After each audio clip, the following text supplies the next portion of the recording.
Bonjour à tous et à toutes. Que le Seigneur vous bénisse et vous accorde une journée en sa présence. Je lis avec vous Job 42, versets 3 à 5. Qui est celui qui dissimule mes plans par un manque de savoir? Oui, j'ai parlé sans les comprendre de merveilles qui me dépassent et que je ne connais pas.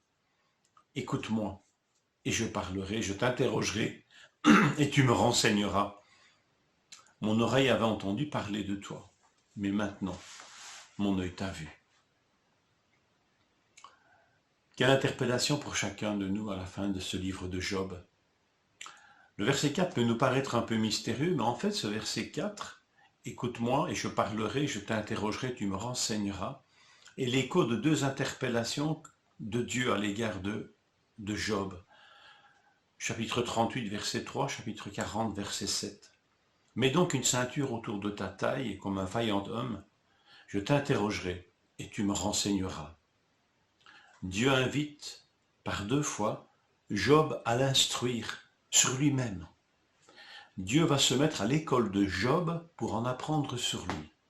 Dieu va se mettre sur les bancs de la théologie de Job ou du théologien Job. Ça peut paraître grotesque, mais c'est pourtant ainsi que l'homme agit à l'égard de Dieu. Au travers de sa vie, de ses expériences, l'homme, croyant ou non, parle de Dieu, définit Dieu, pour le rejeter, pour embrosser un tableau, pour dire tiens c'est en ce Dieu-là que je crois. Mais en fait l'homme finalement tient des discours sur Dieu et instruit Dieu, pourrait-on dire. Job n'a rien fait d'autre, ainsi que ses amis. Si ce n'est que Job a porté ses paroles et ses réflexions sur Dieu, il les a portées devant Dieu, lui, dans sa souffrance. Tandis que ses amis s'en sont tenus vraiment, eux, à des discours sur Dieu, en l'accablant. Mais en fait, Job et ses amis partagent la même vision de Dieu. Dieu bénit le juste et punit le méchant. Si donc un malheur frappe un homme, c'est que cet homme a péché, qu'il se repente et Dieu le rétablira. Et on recommence, Dieu bénit le juste et punit le méchant. Job, en fait, dans sa chair, il ressent les limites de cette vision de Dieu. Mais il n'y renonce pas à cette vision. Et finalement, son cri est un cri d'injustice.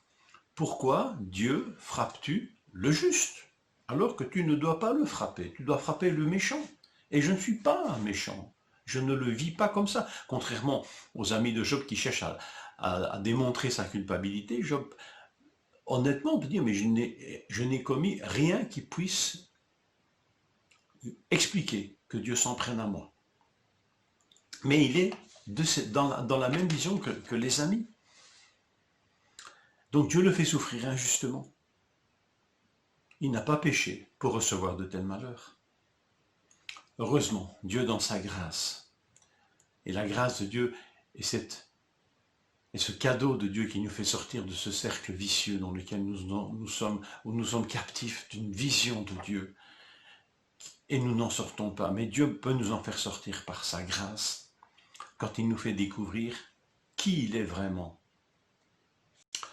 Et soudain, Job va réaliser que sa vision de Dieu est faussée, ou en tous les cas partielle. Et lui, l'homme, reconnaît qu'il parle sans intelligence. Il dit, j'ai parlé sans le comprendre de merveilles qui me dépassent. Il parle sans intelligence de choses qui le dépassent. L'homme, Job, l'homme, juste et intègre, se repent non du comportement juste et droit, parce qu'il menait une vie juste, mais de sa prétention à connaître Dieu. Il avait entendu parler de Dieu, c'est ainsi qu'il résume sa vie, mais maintenant, son œil le voit. Quelqu'un a dit qu'il est difficile à un pécheur endurci de se repentir et de se tourner vers Dieu. Mais qu'en est-il alors d'un juste endurci, qui croit connaître Dieu, qui croit faire ce que Dieu veut? Difficile pour un juste endurci de se repentir. et de se convertir. Et c'est ce que nous voyons ici en fait, au travers du livre de Job. Un juste, un vrai juste, qui se repent. Non pas d'actions inavouables, mais de cette prétention à connaître Dieu. Jésus est venu nous révéler Dieu, le Père. Jésus est venu nous révéler Dieu, Père, Fils et Saint-Esprit. Est-ce que nous accordons nos pensées sur Dieu avec celles de Jésus? Est-ce que nous reconnaissons que peut-être dans nos vies, il y a des façons de penser, de voir Dieu qui ne sont pas justes, qui nous enferment? Est-ce que nous sommes prêts? Est-ce que nous nous rendons compte combien c'est vital d'aligner nos pensées sur Dieu, sur celles de Jésus, qui est venu nous révéler pleinement qui est Dieu? C'est un petit peu ce que Paul nous dit dans 2 Corinthiens 16, c'est avoir la pensée de Christ en nous. Non pas pour être des prétentieux, mais nous dire la seule pensée juste sur Dieu est celle que Christ nous a transmise et qu'il continue à nous transmettre parce que ce n'est pas fini. Nous avons encore pas mal de choses à apprendre. Je vous laisse ce verset de 1 Corinthiens 8. La connaissance rend orgueilleux, mais l'amour édifie. Si quelqu'un croit savoir quelque chose, entre parenthèses sur Dieu, ne connaît encore rien comme il faudrait connaître. Mais si quelqu'un aime Dieu, alors il est connu de lui. Que nous puissions vraiment nous réjouir de connaître Dieu au travers de Jésus-Christ.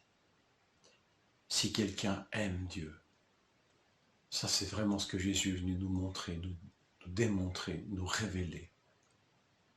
Si quelqu'un aime Dieu, il est connu de lui. Que ça nous permette de méditer sur ce passage.